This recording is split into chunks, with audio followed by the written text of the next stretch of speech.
हम पढ़ रहे संकरण के जो क्वेश्चन होते हैं उसको हम कैसे हल करेंगे, उसका स्टेप्स कैसे देखेंगे, और साथ में उसके प्रकार। संकरण के मुख्य रूप से 6 प्रकार हुए हैं।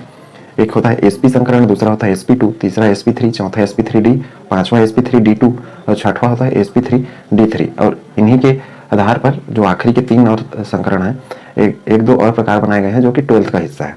ठीक है, मुख्य रूप से हम 6 प्रकार के संकरण पढ़ेंगे और 6 के एग्जाम्पल पढ़ेंगे। तो इस सेशन में सिर्फ 3 प्रकार के जो संकरण है उनका एग्जाम्पल बताऊंगा। संकरण मतलब जो हाइब्रिडाइजेशन के टाइप है 3 प्रकार के उनका, और उसी के आधार पर आप दूसरा भी क्वेश्चन कर पाएंगे। अब सबसे पहले स्टेप में इस टाइप से स्टेप हम बढ़ाएंगे। एक प्रकार से इसको एक तरीका समझ लीजिए, कोई भी क्वेश्चन आता है संकरण का, तो कोई भी अणु का जब निर्माण होता है तो उसको हम इतने स्टेप से, पूरा 6 स्टेप से गुजरेंगे और हमको उसके बारे में डिटेल जानकारी मिलेगा। ठीक है, तो इसको आप नोट कर लेंगे और यही स्टेप में वहां पे कोई एक एग्जांपल लेके कर रहा हूँ स्टार्टिंग। एसपी संकरण, एसपी संकरण का अर्थ है कि इसमें क्या होगा, एक एस और एक पी।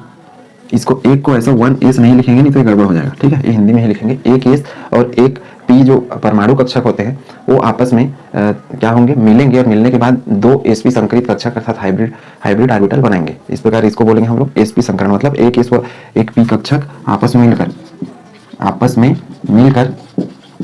मिलकर 2 sp संकरित अर्थात हाइब्रिड ऑर्बिटल बनाते हैं। तब इसको क्या बोलते हैं हम लोग, sp संकरण कहते हैं। ठीक है, अर्थात इससे इसका हमने जानते हैं स्ट्रक्चर कैसा बनता है, ऐसा, और p का स्ट्रक्चर हम ऐसा लेंगे। क्यों? क्योंकि हमने पढ़ा है जीरो ओवरलैपिंग में अतिव्यापन के प्रकार के अंतर्गत कि यदि मैं s को ऐसा लूं और p को ऐसा ले लूं तो इनके बीच में कभी अतिव्यापन नहीं होगा। ठीक है, तो हम यहाँ पे क्या कर रहे हैं, एक s और एक p, ये s हो गया और ये p का कोई भी प्रकार हो सकता है, px py pz, लेकिन उसको आना हमेशा ऐसा ही है। ठीक है, तभी उनके बीच में मिक्सिंग होगा। तो इन दोनों को जब हम मिक्स कर देंगे तो मिक्स होने वाला जो हमारा ऑर्बिटल आएगा नया वाला, उसको हम बोलेंगे हाइब्रिड ऑर्बिटल। वो कैसा दिखेगा, देखिए ये ऐसे और ये ऐसे। अब इसका अर्थ क्या है, ये जो बड़ा गोला दिख रहा है वो इस गोले के लिए है, और जो लोग दिख रहा है छोटा सा वो इसकी वजह से है, छोटा सा, अर्थात दोनों के गुण आ गए। अब इसको हम बोलेंगे sp संकरित कक्षक, अर्थात क्या हुआ, दोनों का मिक्सिंग हो गया, दोनों मिलके, तो ये sp संकरित कक्षक बन गया। अब इसमें मैं एक एग्जांपल लेता हूँ, कोई भी एग्जांपल ले सकते हैं। जैसे मैं ले रहा हूँ BeF2 का, बेरिलियम फ्लोराइड। BeCl2 भी ले सकते हैं, BeS2 भी ले सकते हैं, CO2 CH2, इसमें थोड़ा सा मेहनत करना पड़ेगा क्योंकि दो बंध बनने वाले हैं उसमें। C2H2 को हम कार्बनिक रसायन में पढ़ेंगे। MgCl2, ये सब में sp संकरण पाया जाता है। तो इनके एग्जाम्पल हैं, ये एग्जाम्पल आपको याद रखने हैं और भी मैं एग्जाम्पल बताऊंगा। पहले हम एक को समझ लेते हैं, BeF2 का स्ट्रक्चर हम कैसे बनाएंगे। BeF2 अर्थात इसमें कौन सा संकरण पाया जाता है, sp संकरण, और इसका ट्रिक भी बताऊंगा कि कोई भी कंपाउंड देख के आप कैसे उसमें क्या संकरण पाया जाएगा वो आप आसानी से पहचान लेंगे। ठीक है, फिलहाल इनको याद रखेंगे। BeF2 beryllium fluoride. देखिए हमारा पहला स्टेप है इलेक्ट्रॉनिक विन्यास लिखना। तो इलेक्ट्रॉनिक विन्यास लिखने से पहले हम पहचानेंगे कि इसमें केंद्रीय परमाणु क्या है। ये एग्जांपल है अपना, जिसकी विद्युत ऋणात्मकता कम होती है अर्थात इलेक्ट्रोनेगेटिविटी कम रहेगा, वो क्या रहेगा, सेंट्रल एटम अर्थात केंद्रीय परमाणु रहेगा। तो बेरिलियम और फ्लोरीन में बेरिलियम की इलेक्ट्रोनेगेटिविटी कम होती है, और तरीका भी बताया गया है कैसे आप पहचानेंगे। तो इसकी विद्युत ऋणात्मकता कम, इसलिए क्या बनेगा, केंद्रीय परमाणु रहेगा। इसी के आधार पर फ्लोरीन इसमें एडजस्ट होगा। ठीक है, तो बेरिलियम परमाणु क्रमांक कितना होता है, 4। इलेक्ट्रॉनिक विन्यास लिखा 1s2 2s2 2p क्या हो गया, 2p ये हो गया अपना खाली, मतलब जो खाली आने वाला है, क्योंकि हमने क्या लिखा है, जो संकरण होता है उसमें पूरा भरा, खाली, आधा भरा, सारे जो ऑर्बिटल रहते हैं वो सब भाग लेते हैं। तो 2s इसकी ऊर्जा और ये 2p इसकी ऊर्जा समान है, इसलिए 2p को भी हमको लिखना पड़ेगा, भले उसमें 0 क्यों ना आ जाए। ठीक है, अब फ्लोरीन का परमाणु क्रमांक कितना होता है, 1s2 2s2 2p 5। अब फ्लोरीन के केस में हमको नहीं लिखना पड़ेगा, क्यों ऐसा, क्योंकि हमको जो केंद्रीय परमाणु रहता है उसका हमेशा लिखना है, जो साइड में रहेगा उसका हमेशा, ये आगे वाला जो खाली रहेगा उसको नहीं लिखना है। तो याद रखें इस पॉइंट को। यह पहला चरण हो गया कंप्लीट। दूसरा है केंद्रीय परमाणु की अंतिम कक्षा को लिखना। देखो पूरा काम इसी का रहेगा, इसलिए हम इसको पूरा लिख रहे हैं। अब अंतिम कक्षा इसका कौन सा है, ये 2s और 2p। तो मैं लिख रहा हूँ बेरिलियम का। देखिए बेरिलियम यहाँ 4 लिख रहा हूँ, ये हो गया 2s, हमको हुंड के हिसाब से लिखना है इसको, और ये हो जाएगा 2p। 3 में कितना, ये टोटल 3। इसको हम बोलते हैं सामान्य अवस्था अर्थात ग्राउंड स्टेट। ये देखिए पहला स्टेप। अब इस इलेक्ट्रॉन को मैं यहाँ पे जंप करा रहा हूँ। ठीक है, जंप कराने पे क्या होगा, ये हो जाएगा एक्साइटेड स्टेट, ये होगा,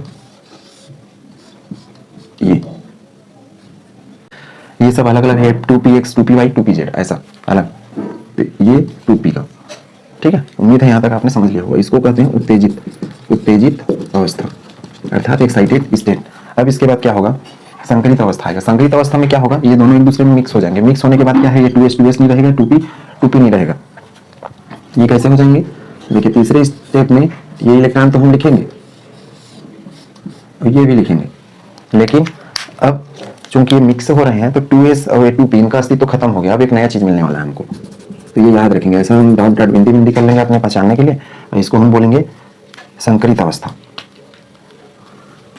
या हाइब्रिड स्टेट, संकरित अवस्था। अब देखिए इसमें कितना, एक ये ऑर्बिटल एक ये ऑर्बिटल, भाग कितने ले रहे थे, एक 2s और एक 2p, ठीक है, दो ऑर्बिटल परमाणु कक्षक भाग ले रहे थे और बन कितने रहे, 1 और 2। अब चूंकि एक s का था ये और एक p का था, ठीक है, तो हम इसको बोलेंगे sp संकरित कक्षक। अब sp संकरित कक्षक हो गया, अभी 2s नहीं रहा, ये 2p नहीं रहा, तो ये याद रखना है आपको। तो उम्मीद है यहाँ तक कॉन्सेप्ट आपने समझ लिया होगा, इसको नोट करिए दोनों को, उसके बाद इसके आगे के हिस्से में इधर समझाता हूँ अच्छे से। इसके बाद का जो स्टेप है इनको याद रखें कि इसके बाद हम किसी स्टेप पे जाने वाले हैं, संकरित के बाद अतिव्यापन, अणु, संरचना, आकृति, बंध, प्रकृति। ये जो अपने संकरित कक्षक है ये हो गया sp संकरित कक्षक 1 और ये हो गया sp संकरित कक्षक 2, ठीक है, अर्थात दोनों की ऊर्जाएं समान है। अब इसको मैं बोलूंगा अतिव्यापन अवस्था अर्थात ओवरलैपिंग स्टेट। अब इसमें होगा क्या, देखिए हमने तो इसको केंद्रीय परमाणु माना है, तो जो केंद्रीय अर्थात सेंट्रल एटम रहेगा उसी के लिए पूरा ही काम करना है। अब ये चीज इससे जुड़ेगा फ्लोरीन, क्योंकि बेरिलियम फ्लोरीन से जुड़ेगा नहीं तो BF2 कैसे बनेगा, ठीक है। तो इसका हमको हमेशा अंतिम कक्षा का इलेक्ट्रॉन उपयोग करना है, ठीक है। केंद्रीय परमाणु के लिए जो खाली है उसको भी लिखना है, इसके लिए खाली को नहीं लिखना है, जो हमको अंतिम कक्षा है उसको लिखना है। अब देखिए 2p5 को मैं कैसे लिखूंगा, इसको ये 2p5 है, 1 2 3 4 5, ये क्या हो जाएगा px, ये py और ये pz, अर्थात कौन सा 2pz वाला, और वैसा नहीं लिखेंगे तो भी चलेगा। अब इसमें देखिए हम निर्माण कर रहे हैं BeF2 का, ये तो Be का था। अब फ्लोरीन का एक इलेक्ट्रॉन क्या करेगा, इससे मिक्स होगा, एक फ्लोरीन का इससे मिक्स होगा, अर्थात ये मतलब दोनों ओवरलैपिंग करेंगे। अब ये फ्लोरीन का कौन सा, ये फ्लोरीन का है, ये देखिए कौन सा px py pz, तो फ्लोरीन का है ये 2pz वाला, ये क्या है 2pz वाला, और ये क्या था, ये था अपना sp संकरित कक्षक, ये भी sp संकरित कक्षक, तो इनके बीच में ये ऐसे बनेगा। तो उम्मीद है यहाँ तक आपने समझ लिया होगा कि कैसे अणु का निर्माण हो रहा है, अर्थात BeF2 अणु का ये निर्माण हो गया, ठीक। अब संरचना हम कैसे बनाएंगे, तो संकरण का खासियत रहता है कि ये जो हाइब्रिड ऑर्बिटल रहते हैं, और ये कैसे दिखेगा, ये ऐसे दिखेगा, ये एक दूसरे से ऐसे रहते हैं, चूंकि दो हाइब्रिड ऑर्बिटल है तो दोनों के बीच में इतनी दूरी होनी चाहिए कि दोनों का प्रतिकर्षण एक दूसरे के प्रति कम हो जाए। तो कैसे इसको रखेंगे, ये हम इस स्टेप पे चल रहे हैं, 5वें स्टेप पे। ये देखिए ये स्ट्रक्चर है हमारा, ये बनाया और ये छोटा, ठीक है, और उसी प्रकार एक दूसरा बनाऊंगा और ये ऐसे बनाऊंगा, ठीक है। एक sp ये हो गया, एक sp ये हो गया। तो उम्मीद है चीज आपने समझ लिया होगा कैसे इसका स्ट्रक्चर बन रहा है। क्यों हम ऐसा कर रहे हैं, ताकि दोनों जो हाइब्रिड ऑर्बिटल हैं अर्थात संकरित कक्षक है उनके बीच में प्रतिकर्षण कम हो और जो हमारा अणु रहे वो स्थायी बन सके।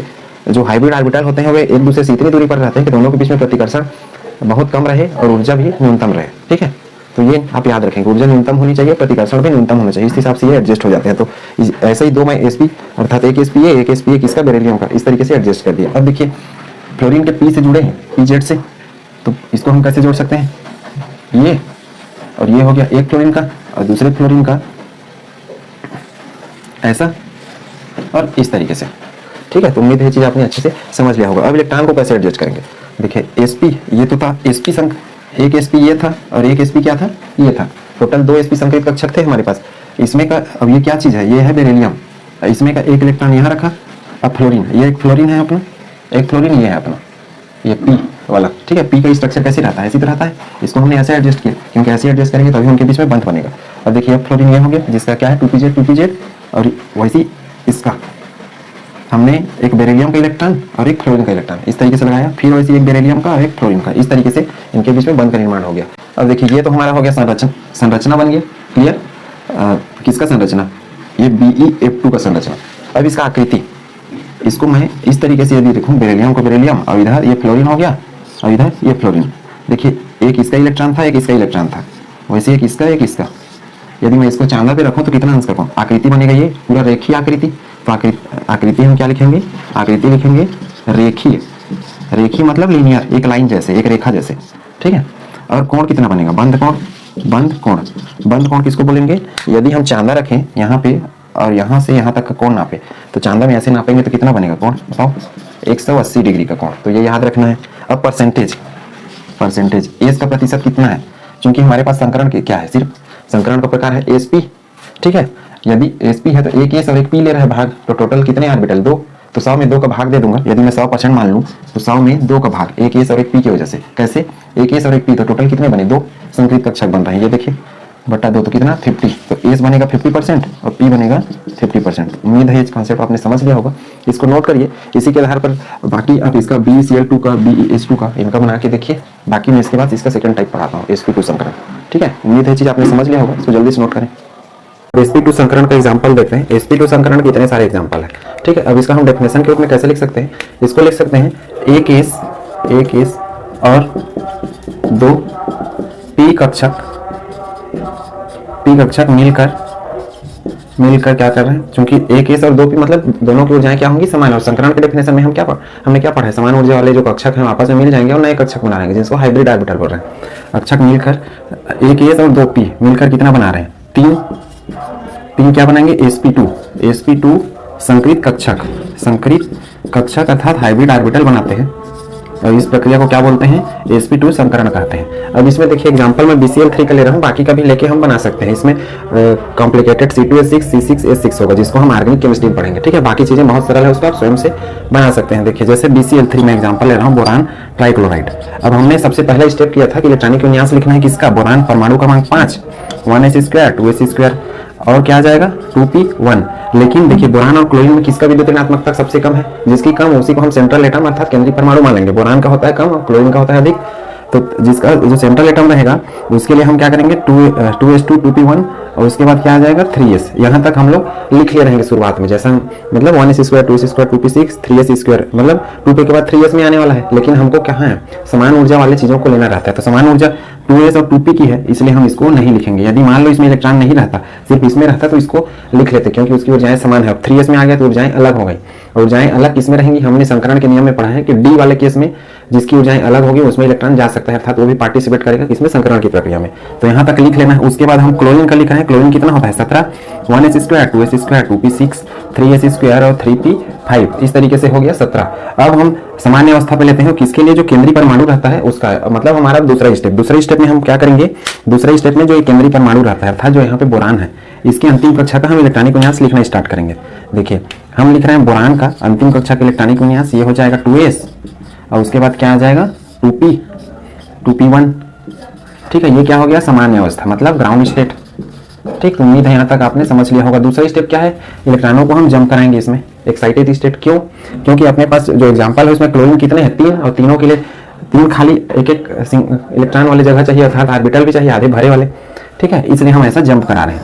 अब ये हो जाएगा 2s का 1 और ये 2p का क्या हो जाएगा? वो इसमें 1 इसमें 1, मतलब ये 2px, ये px हो जाएगा py और pz। तो px में 1 और py में 1 इलेक्ट्रॉन। इसको हम क्या बोलेंगे? उत्तेजित अवस्था अर्थात एक्साइटेड स्टेट। उम्मीद है ये पॉइंट भी आपने अच्छा समझ लिया होगा। इसके बाद हम क्या कर रहे हैं? इसके बाद हम तीसरा स्टेप में ले जाएंगे संकरित अवस्था, अर्थात संकरण का प्रक्रिया होगा। और इसमें क्या होगा? एक s और 2p ऑर्बिटल आपस में मिक्सिंग करेंगे, और उसी को क्या कहते हैं हम लोग? संकरण। देखिए एक s और 2p ऑर्बिटल, तो ये 2p ऑर्बिटल, एक s और 2p। और हमने क्या पढ़ा है संकरण के नियम में कि आधे भरे, पूरे भरे और खाली सब के सब संकरण में भाग ले सकते हैं। ठीक है, तो ये तो अभी आधे भरे हैं, तो आधे भरे भाग ले रहे हैं। ये हमारा स्टेज हो गया संकरित कक्षा का अर्थात संकरण अवस्था जिसको बोलते हैं, या संकरित अवस्था बोलते हैं। ठीक है, इसमें क्या हुआ? एक s और 2p कक्षक आपस में मिलकर 3sp2, एक s और 2p भाग ले रहे हैं, इसलिए हम बोल रहे हैं sp2 संकरित कक्षक अर्थात हाइब्रिड ऑर्बिटल। ये हो जाएगा संकरित अवस्था या संकरण अवस्था, जिसको हाइब्रिड स्टेट बोलते थे वो। इसमें हुआ क्या कि जो 2s था और 2p था, ये अपना आपस में मिल गए और 3 नए बना रहे हैं। और हमने संकरण पढ़ा है जितने ऑर्बिटल भाग लेंगे उतने ही नए बन जाएंगे। तो देखिए 1 2 3 भाग ले रहे हैं और इन तीनों से 3 नए बन रहे हैं। ठीक है, अब अगला स्टेप हमारा क्या है? संकरित अवस्था के बाद हम अणु का निर्माण करते हैं, जिसको हम बोलते थे अतिव्यापन अवस्था। तो ये हो जाएगा BCl3। अब BCl3 में क्या होगा? इसके आगे का स्टेप देखिए, ये हुआ यहाँ तक, ये 1 2 और ये ऐसा, ये संकरित अवस्था था। अब क्लोरीन के लिए देखिए, क्लोरीन को यदि समझना है तो इसकी अंतिम कक्षा में देखिए कितना है? 3p में 5 इलेक्ट्रॉन है। और 3p को हम कैसे लिखेंगे? इस तरीके से, ऐसा 1 2 3 4 ये 5, ये px हो जाएगा, py होगा, ये pz हो जाएगा। इसको हम बोलेंगे अतिव्यापन अवस्था। अतिव्यापन मतलब ओवरलैपिंग स्टेट। ये कैसे हुआ? हम इसमें भर रहे हैं इन इलेक्ट्रॉनों को। ये किसके लिए मैं लिखा हूँ? ये लिखा हूँ मैं क्लोरीन की अंतिम कक्षा के लिए, क्योंकि अंतिम कक्षा में जो इलेक्ट्रॉन रहेंगे वही ओवरलैपिंग करेंगे। अब देखिए इसमें का p और p का कौन सा? ये 2pz वाला है, इसमें कितना है? 1 इलेक्ट्रॉन। तो कैसे होगा? इसमें इसमें अब होगा एक क्लोरीन, ये चूंकि अपने पास 3 क्लोरीन है, उसी प्रकार ये दूसरा क्लोरीन और उसी प्रकार ये तीसरा क्लोरीन। और क्लोरीन का कौन सा इलेक्ट्रॉन हम ले रहे हैं, इसमें से देखिए अंतिम को मैं लिखा हूँ PZ वाला, चूंकि ये क्या है 3p है, 3p लिखा हूँ, तो ये क्या हो जाएगा, ये हो जाएगा 3pZ 3px 3py। तो ये अपना भाग ले रहा है 3pZ वाला, 3pZ मतलब ये सिंगल वाला, ये याद रखें। और ये भी 3pZ और ये भी 3pZ। ये नहीं लिखेंगे, सिर्फ p लिखेंगे तो भी चलेगा, लेकिन आपको पता होना चाहिए कौन सा इलेक्ट्रॉन इसमें इसके साथ जुड़ने वाला है। ठीक है, तो क्लोरीन का ये एक, दूसरे क्लोरीन का तीसरे। अब इनके बीच में बॉन्ड का निर्माण होगा, बॉन्ड का निर्माण होगा मतलब ऐसे ये है, सीधा उसके साथ पेयरिंग करेंगे और पेयरिंग करेंगे तो इस तरीके से बॉन्ड का निर्माण हो जाएगा। अब ये चीज कैसे दिखने लगेगा, अब देखिए इस ये वाला कौन सा था, ये तो था sp2 संकरित कक्षक, ये sp2 था, ये भी sp2 और ये भी क्या था sp2। और sp2 किससे अतिव्यापन कर रहा होगा, लिपिंग p वाले से, किसके, क्लोरीन के, तीनों क्लोरीन के p से। अब sp2 कैसे बना होगा, sp2 को देखने के लिए देखिए एक S हम ले रहे हैं ऐसा, ठीक है, दूसरा p ले लेते हैं हम लोग ऐसा, और एक और p ले लेते हैं, जैसा भी हो उसमें फर्क नहीं पड़ता, हम कोई भी p ले ले, px ले, py ले, pz ले। ठीक है, एस और पी जब भी मिलेंगे वहां सिग्मा बॉन्ड का ही निर्माण होगा, चाहे पीएक्स ले, पीवाई ले, पीजेड ले। मैं यहाँ पे पीजेड ले लिया और ये ले लिया पीवाई। ठीक है, अब ये तीनों को यदि हम मिक्स करेंगे तो मिक्स करने के बाद चूंकि हम लोग क्या कर रहे हैं, एक एस और 2 पी ले रहे हैं, ये एस हो गया और ये 2 क्या हो गया, 2 पी, आपस में क्या कर रहे हैं, 3 sp2 संकरित कक्षक बना रहे हैं। तो ये कैसे एडजस्ट हो जाएंगे, ये इस तरीके से एडजस्ट होंगे, ये हो गया ये और ये, और साथ में इनके जो पॉइंट रहेंगे छोटे छोटे वो हमको यहाँ छोटे रूप में मिलेंगे। अब ऐसे क्यों मिलेंगे, ऐसा इसलिए मिलेंगे क्योंकि जो ऑर्बिटल होते हैं, ऑर्बिटल इस तरीके से अपने आप को एडजस्ट करते हैं कि मतलब एक दो ऑर्बिटलों के बीच में प्रतिकर्षण बहुत कम हो और दूरी बहुत ज्यादा हो, ताकि जो हमारा अणु बनने वाला है वो क्या बने, स्थायी बने, परमानेंट बने, अर्थात स्टेबल बने। तो इसको हम बोलेंगे sp2 संकरित कक्षक, अर्थात sp2 संकरित कक्षक ऐसा दिखने वाला है हमको। ठीक है, अब देखिए ये sp2 संकरित कक्षक था कितना, 3 है। ठीक है, sp2 संकरित कक्षक और क्लोरीन के कितने से जोड़ने वाला है, 3 क्लोरीन से जोड़ने वाला है। तो कैसे जोड़ेगा वो देखिए, अर्थात जो sp2 संकरित कक्षक है वो बारी बारी से क्लोरीन के p से जोड़ेगा। और p का स्ट्रक्चर कैसे होगा, p का स्ट्रक्चर ऐसा होगा। ठीक है, pz वाला जोड़ रहा है तो इसमें इसको हम कैसे बनाने वाले हैं, देखिए sp2 संकरित कक्षक मैं बनाया ये, उसके बाद ये और उसके बाद ये, और इनके बीच में ये छोटा छोटा इस तरीके से। ठीक है, इनको लोग बोलते हैं, ये साइज इसको आपको हमेशा एक बराबर ही बनाना है, ये साइज आपको हमेशा एक बराबर ही बनाना है इस तरीके से। अब देखिए ये तो था sp2 संकरित कक्षक, अब इसमें क्लोरीन, एक क्लोरीन ऐसे जुड़ेगा, दूसरा क्लोरीन इस तरीके से जुड़ जाएगा और तीसरा ऐसे जुड़ेगा। ये P का है पूरा, ठीक है, डमरू आकार का। अब इसमें हो क्या रहा है, इसमें देखिए ये इनका स्ट्रक्चर आपको सही बनाना चाहिए। ये देखिए ये तो sp2 है संकरित कक्षक, और ये सब sp2 किसका, बोरान का। ठीक है, और ये सब क्या है, क्लोरीन का है, क्लोरीन का। ठीक है, ये क्लोरीन का एक इलेक्ट्रॉन ये, और sp2 वाले का एक इलेक्ट्रॉन ये हुआ, वैसे ही एक क्लोरीन का ये दूसरे का, एक क्लोरीन का दूसरे का। इस तरीके से इनके बीच में 1 सिग्मा, 2 सिग्मा और 3 सिग्मा, ये समान क्षेत्र व्यापन करके 3 सिग्मा बॉन्ड बनाएंगे। ठीक है, तो ये हो गया हमारा स्ट्रक्चर तक का स्टेप। अब इसके बाद ये कैसे दिखेगा वास्तव में, ये यदि हम बोरान को बीच में रखें और एक क्लोरीन ऐसे, दूसरा क्लोरीन ऐसे, तीसरा क्लोरीन ऐसे, इस तरीके से। ठीक है, तो उम्मीद है यहाँ तक का कॉन्सेप्ट आपने समझ लिया होगा। इसको यदि हम आपस में जोड़ दें तो ये इस तरीके से दिखेंगे, मतलब ये पतंग जैसे दिखेंगे वास्तव में, ऐसे इस तरीके से। ठीक है, ऐसे त्रिभुज जैसे, और थोड़े से क्या रहेंगे, उभरे रहेंगे ऐसे, हल्का सा बाहर, ये ऐसा उभरा हुआ, मतलब ये नीचे का हिस्सा पूरा प्लेन है और ऐसा ये अंदर धंसा हुआ है त्रिभुज टाइप का। तो इसको यदि हम चांदा के द्वारा नापे, ठीक है, यहाँ पे, तो ये वाला जो बॉन्ड एंगल है अर्थात बंध कोण, मतलब ये तीनों बंध कोण ये होते हैं 120 डिग्री के। ठीक है, पहले इसको नोट करिए, इसके आगे का फिर स्टेप में समझाता हूँ। आकृति कैसे हो जाएगा, आकृति जैसे नाम से पता चल रहा है, ये क्या दिख रहा है, त्रिकोणीय अर्थात ट्राइगोनल, और क्या बोलेंगे, समतलीय। समतली क्यों, क्योंकि ऐसे ही एक प्लेन सतह पे रखे गए हैं त्रिभुज टाइप के, और थोड़ा सा उभरा हुआ है, तो नीचे का सतह पूरा प्लेन है, तो समतली, अर्थात इसको हम बोलते हैं ट्राइगोनल प्लेनर। ठीक है, अंग्रेजी में। और बंध कोण कितना हो जाएगा, बंध कोण मतलब वह कोण जिसके जो अणु को बनाने के लिए परमाणु एक दूसरे के साथ रखे रहते हैं। क्यों, क्योंकि इनके बीच के जो ऑर्बिटल है उनके बीच प्रतिकर्षण बहुत कम हो, और जो हमारा अणु बनने वाला है अर्थात मॉलिक्यूल बनने वाला है वो स्टेबल रहे, स्थायी रहे, इसलिए ऐसा बंध कोण में एडजस्ट हो जाते हैं।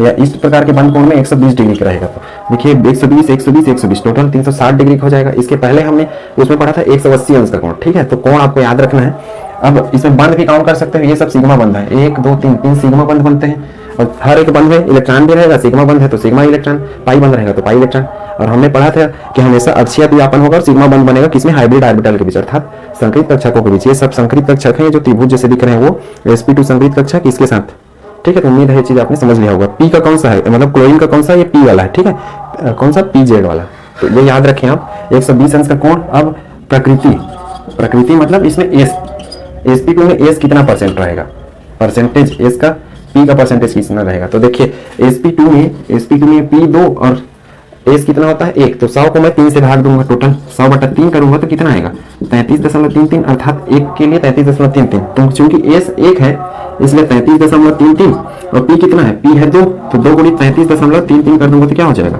ये 66.66, अर्थात sp2 संकरण में 33.33% एस कैरेक्टर होता है, एस ऑर्बिटल का रोल होता है, पी ऑर्बिटल का रोल कितना होता है 66.66।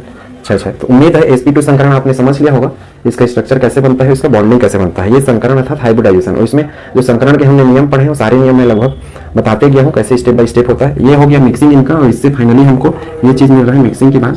अब हम इसके बाद पढ़ेंगे जो तीसरा प्रकार है उसको हम बोलते हैं sp3 संकरण, उसका एग्जाम्पल इसको नोट करिए, फिर तीसरा एग्जाम्पल देखते हैं। इसमें भाग लेगा एक केस, जैसे कि इनके नाम से पता चल जाता है, एक केस और इतना और तीन पी कक्षक क्या मिलेंगे, आपस में मिलकर क्या करेंगे, कितना बनाएंगे, 3 और 1 4 हो गया, 4 sp3, ठीक है। एक एस और 3 पी आपस में मिलकर 4 sp3 संकरित कक्षक अर्थात हाइब्रिड ऑर्बिटल बनाते हैं। तो ये प्रक्रिया क्या कहलाती है, ये प्रक्रिया कहलाती है sp3 संकरण, ठीक है। अब इसमें मैं एग्जांपल लेता हूँ CH4 का, ऐसे एग्जांपल ये भी हैं, ये तीनों एग्जांपल कठिन है थोड़े से, बाकी ये 3 सरल हैं, लेकिन लास्ट में जब मैं 3 और संकरण के प्रकार बताऊंगा तो ट्रिक भी बताऊंगा, जिससे कोई भी कंपाउंड को देख के आप आसानी से बता पाएंगे कि उसमें कौन सा संकरण पाया जाता है, ठीक है। पहले इसको बेसिक को समझते हैं। CH4 इसको बोलते हैं मेथेन। अब हम पहला स्टेप से चलते हैं कि सबसे पहले हम क्या करेंगे, सेंट्रल एटम चुनेंगे। सेंट्रल एटम इसमें कौन है, कार्बन। क्यों, क्योंकि इसकी विद्युत ऋणात्मकता क्या है, इसकी विद्युत ऋणात्मकता तो हाइड्रोजन से ज्यादा है, लेकिन हाइड्रोजन कभी केंद्रीय परमाणु बनेगा नहीं, ये हमने लुईस वाले में पढ़ा है, ठीक है। तो इस हिसाब से कार्बन का मैं इलेक्ट्रॉनिक विन्यास लिखूंगा 1s2 2s2 2p2, ठीक है। और हाइड्रोजन का हम लिख लेते हैं 1s1, ठीक है। अब 2p2 के बाद 3s आता है, लेकिन 2p में अभी जगह है इसलिए हम आगे को नहीं लिख रहे हैं, ठीक। उम्मीद है यहाँ तक आपने समझ लिया होगा। पहला स्टेप इलेक्ट्रॉनिक विन्यास लिखना। दूसरा स्टेप जो केंद्रीय परमाणु है, केंद्रीय परमाणु ये है ना, केंद्रीय परमाणु कैसे डिसाइड करेंगे वो पहले भी आपको बताया जा चुका है। इसकी अंतिम कक्षा का इलेक्ट्रॉनिक विन्यास लिखना है, तो हम क्या लिखेंगे, कार्बन 6 अंतिम कक्षा का इलेक्ट्रॉनिक विन्यास ये 2s, क्योंकि हमेशा संकरण में क्या होता है, d को छोड़ के बाकी केस में एक समान ऊर्जा वाले भाग लेते हैं संकरण में। तो देखिए 2 और 2 लिखा है इसलिए इनकी ऊर्जा समान है, तो मैं लिखूंगा 1 और ये 1, 2s और ये 2p, ये 2px हो जाएगा, ये 2py और ये 2pz। तो उम्मीद है ये चीज आपने समझ लिया होगा। इसको हम क्या बोलेंगे, सामान्य अवस्था अर्थात ग्राउंड स्टेट। अब इलेक्ट्रॉन को हम कहाँ कर रहे हैं, इलेक्ट्रॉन को करा रहे हैं जंप। क्यों जंप करेगा, क्योंकि हाइड्रोजन के 4 इलेक्ट्रॉन रहेंगे, अर्थात इसके 4 ऑर्बिटल रहेंगे, एक एक हाइड्रोजन के एक के हिसाब से, इसलिए इसके लिए 4 खाली आधे इलेक्ट्रॉन होने चाहिए, इसलिए इसको जंप करा रहे हैं। जंप क्यों करेगा, क्योंकि जब हम ऊर्जा देंगे तब जंप करेगा बाहर से, ठीक है। और पहले ही बताया कि संकरण एक काल्पनिक प्रक्रिया है जिसके द्वारा बंध को समझा जाता है केमिस्ट्री में, ठीक है। ये 1 हो गया, ये 2 और ये 3 जंप करने के बाद ये हो गया 2p। इसको हम बोलेंगे उत्तेजित अवस्था अर्थात एक्साइटेड स्टेट। उत्तेजित अवस्था के बाद तीसरा स्टेप है अपना संकरित अवस्था। संकरित में मतलब एक एस और ये 3p आपस में मिलकर क्या बनाएंगे, sp3। टोटल कितने, 4। देखिए एक एस और 3p, एक एस और 3p जितने बनते हैं उतने नहीं बनते हैं, संकरण में हम पढ़ा है। अगला स्टेप है कौन सा, संकरित अवस्था। तो संकरित अवस्था में क्या हो जाएगा, 2s नहीं रहेगा और 2p क्या है, 2p भी नहीं रहेगा, ये ऐसा ऐसा ऐसा और ये ऐसा। अब इसके बाहर हम क्या करेंगे, डॉट डॉट का निशान लगा लेंगे अपनी सुविधा की दृष्टि से, इस तरीके से बिंदु बना लेंगे और ये हमारे पास कितना आ जाएगा, sp3 संकरित कक्षक। कितने संख्या हो गए, इनकी संख्या होगी 4, 1 2 3 4। और हमने देखिए एक एस और 3p जितने भाग लेंगे उतने बनेंगे। देखिए 3p और एक एस भाग ले रहे हैं और उतनी संख्या में sp3 संकरित कक्षक बन रहे हैं 4। इसको हम बोलेंगे संकरित अवस्था, ठीक। संकरित अवस्था के बाद हम क्या करेंगे, इसके बाद आएगा अतिव्यापन अवस्था। अतिव्यापन अवस्था मतलब CH4 का निर्माण होगा। कैसे, ये CH4 लिखूंगा, ये एक हो गया इलेक्ट्रॉन, उसी प्रकार बाकी और ये 3 इलेक्ट्रॉन किसके, अब ये एस और पी नहीं रहे, ये क्या बन गए, ये बन गए sp3, ये भी sp3 संकरित कक्षक, ये भी sp3 और ये भी sp3 बन गया। अब सभी के साथ हाइड्रोजन, देखिए हाइड्रोजन का हमने क्या लिखा है, 1s1 लिखा है, तो सबके साथ हाइड्रोजन का ये 1s किसका, हाइड्रोजन का, फिर वैसे एक हाइड्रोजन का 1s, दूसरे हाइड्रोजन का 1s, उसी प्रकार ये चौथे हाइड्रोजन का 1s, अर्थात पहला, दूसरा, तीसरा, चौथा, क्योंकि 4 हाइड्रोजन जब तक नहीं लेंगे CH4 का कैसे निर्माण होगा? एक कार्बन और 4 हाइड्रोजन, तो कार्बन के 4 हो गए sp3 संकरित कक्षक और हाइड्रोजन के 4, ठीक है, सब में हाइड्रोजन लगा लेंगे। ये क्या होंगे? आपस में अतिव्यापन करेंगे। कैसे? इस तरीके से ये एक्सियल अतिव्यापन अर्थात अक्षीय अतिव्यापन करेंगे। कैसे? देखिए इसका एस और इसका sp3, ठीक है। अब sp3 कैसे बना होगा? sp3 कैसे बना होगा? देखिए एक एस, ठीक है, एक एस मतलब ऐसा गोलाकार एस, पी कैसा, पी एक ऐसा हो गया, पी एक ऐसा हो गया और पी एक ऐसा हो गया, ठीक है। इसको मैं नाम देता हूँ px, ये pz और ये py, मतलब px py pz तीनों मिक्स हो रहे हैं आपस में। अब मिक्स होने के बाद कैसे दिखेंगे? हमको ये दिखेंगे इस तरीके से,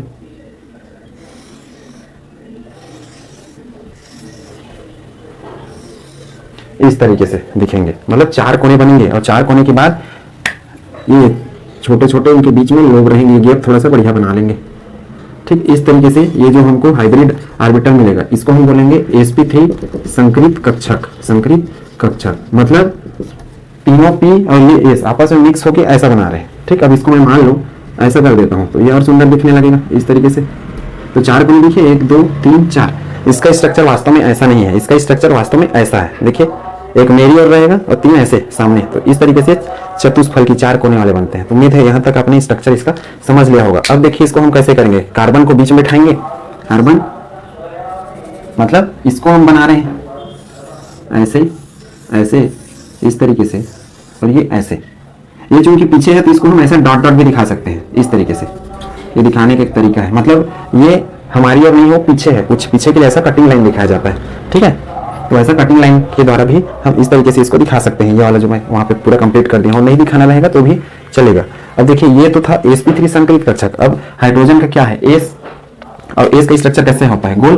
तो हम इसमें क्या करेंगे? हाइड्रोजन को ऐड कर देते हैं। हाइड्रोजन का कैसे? इस तरीके से देखिए, एक हाइड्रोजन, दूसरा हाइड्रोजन, तीसरा हाइड्रोजन, चौथा हाइड्रोजन। ये किसका है? ये जो रेड वाला है, रेड वाला है sp3, किसका? कार्बन का, तो बीच में कार्बन भी लिख सकते हैं। ये सब किसका है? हाइड्रोजन का। क्या? 1s वाला, हाइड्रोजन का 1s, ये भी हाइड्रोजन का 1s है, ये भी क्या है? हाइड्रोजन का 1s है, ठीक है। तो उम्मीद है यहाँ तक आपने समझ लिया। अब इस कार्बन का देखिए, एक इलेक्ट्रॉन रखा, हाइड्रोजन का एक इलेक्ट्रॉन इसके साथ जुड़ गया, वैसे फिर एक कार्बन का, एक हाइड्रोजन का, एक कार्बन, एक हाइड्रोजन, एक कार्बन, एक हाइड्रोजन। तो इस तरीके से इनके बीच में स्ट्रक्चर बनता है। तो उम्मीद है यहाँ तक का कॉन्सेप्ट आपने समझ लिया होगा। इसको पहले नोट करिए, इसके बाद हम इसके आगे के स्टेप में बताता हूँ कि इसका बॉन्ड लेवल कितना बनेगा, कितने परसेंटेज बनेंगे, ये सब चीज, ठीक है। अब ये ऐसे क्यों एडजस्ट हुए? ऐसे इसलिए एडजस्ट हुए, यहाँ पे एक चीज ये छूट गया है, छोटा छोटा जो रहता है लोग, वो ये ऐसे इसलिए एडजस्ट हुए क्योंकि ऐसे एडजस्ट होने से इनके बीच में दूरी पर्याप्त बना रहता है और रिपल्सन अर्थात इनके बीच प्रतिकर्षण कम होता है ऑर्बिटलों के बीच, ठीक है। नोट करें इसको, फिर आगे बढ़ते हैं। इसको हम और कैसे दिखा सकते हैं? ये कार्बन रखा और बाकी हाइड्रोजन, देखिए ये और इसको ऐसा बिंदी बिंदी दिखा सकते हैं। इस तरीके से इनको हम ऐसा जोड़ देंगे आपस में, तो क्या बन जाएगा? CH4 बन जाएगा। ये हाइड्रोजन, ये हाइड्रोजन, ये हाइड्रोजन, ये हाइड्रोजन। इनको आपस में नहीं जोड़ेंगे तो भी पता चल जाएगा। ये जो डॉट डॉट है, ये हम मतलब ये जो डॉट डॉट है वो पीछे में है, जो हमको नहीं दिख रहा है, इसलिए डॉट डॉट को ऐसा इसको डॉट डॉट के रूप में भी दिखा सकते हैं, मतलब पीछे की ओर। पीछे की ओर मतलब जैसे ये 3 को मैं जोड़ दिया आपस में, ये तो सामने से दिखेगा और एक मेरे पीछे लगा रहेगा, वो नहीं दिख रहा है, तो उसके लिए ऐसा। अब यहाँ बंद कोण जो होता है वो 109 मिनट होता है, तो ये याद रखना। आकृति कैसे दिख रहा है? आकृति दिख रहा है चतुष्फलकी, जिसको टेट्राहेड्रल बोलते हैं, टेट्राहेड्रल। बंद कोण कितना हो गया? बंद कोण हो गया 109 मिनट, ये याद रखना है, ठीक है। परसेंटेज एस, चूंकि sp3 मतलब टोटल कितना हो गया? 4, तो एस 100 में 4 का भाग दो, कितना आएगा? 25। एस अकेले है इसलिए 25 हो जाएगा। पी कितने हैं? 3 है, तो 3 गुणित 25 करूंगा तो कितना आ जाएगा? 75%। अर्थात जो पी का परसेंट है वो 75 रहेगा और एस का परसेंट कितना रहेगा?